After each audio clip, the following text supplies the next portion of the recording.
When it comes to superheroes based around small insects, there's only a few worth talking about.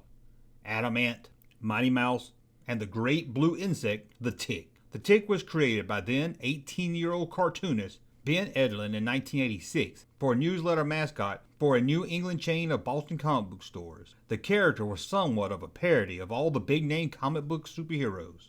In 1988, the tick landed his own comic book series, becoming an underground hit in the comic book fandom. But it was with 1994's Fox animated television series that the tick became a cult hero, not just for the comic book readers.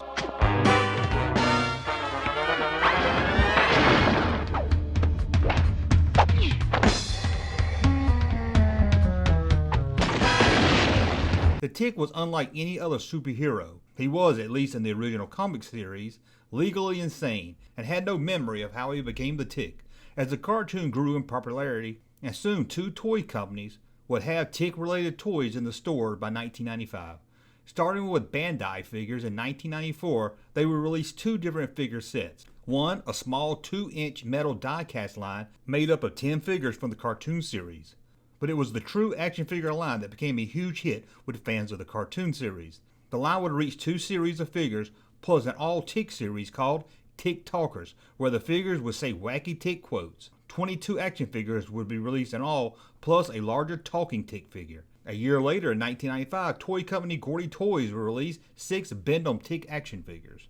It wasn't just the Tick toy aisles that were being full of Tick merchandise. A beat-up video game was released for the Sega Genesis and Super Nintendo. There was even a Tick board game, and fast food chains Carl's Jr. and Taco Bell would both release Tick-related toys in their stores. However, by 1996, the love for Tick seemed to have died off. Most of the toys were now sitting in clearance bin, unable to sell even at their slashed prices, and Fox pulled the plug on the cartoon series.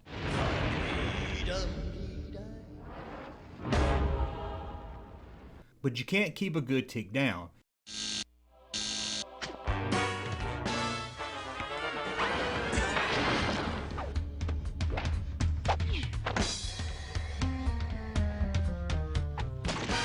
In 2001, the Blue Hero will return to Fox, but this time in its own live-action primetime series. The series will star Patrick Warburton in his first starring role after playing a very successful side character, Putty, on NBC's hit series Seinfeld.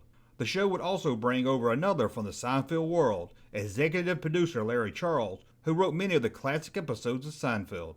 Fox greenlighted 9 episodes to be filmed for season 1, with the first episode appearing November 8, 2001.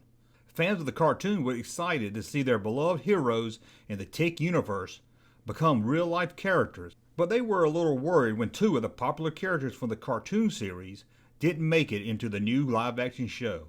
At this time, Disney had inherited the Fox children cartoon programming and now owned the rights and trademark to many of the cartoon characters. American Maid and the Flittermouse could not come over to the live-action series. However, the writers were bringing in 2 similar characters named Captain Liberty and Batmanuel. Like the cartoon series, the action figure line was ready to hit stores at the time of the series. The figures would be made by toy company Into Toys, a smaller toy company, one that was aimed more to the collector fan base, like the show would be aimed for. Into Toy was already having success a year earlier with their cult toys based on Big Trouble in Little China and Son of the Beach action figures. 4 figures, all the main heroes from the show, would be released: Tick, Arthur, Batmanuel, and Captain Liberty.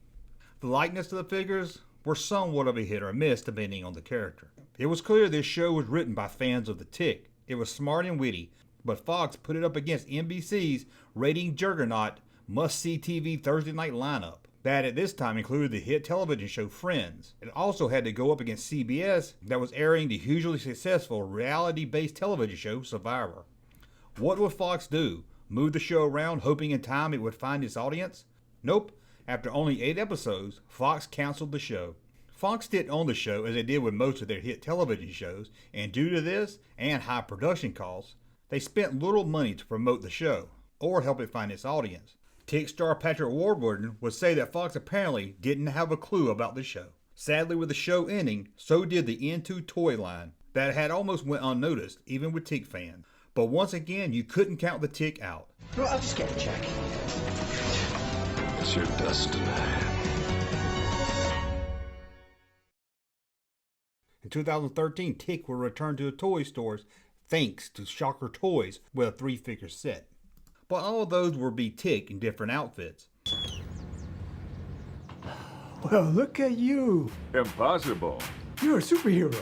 Good eye. I am the Tick. In 2016, Tick would also be back in live action form with a new series on the Amazon streaming service. However, Amazon decided not to renew that series after its second season ended in 2019. There was no toy line based on that new series. Overall, the Tick comics, the cartoon series, and both live action shows have all been well received by critics and fans of the Tick, but it seems its unique humor is a miss with the overall TV viewer.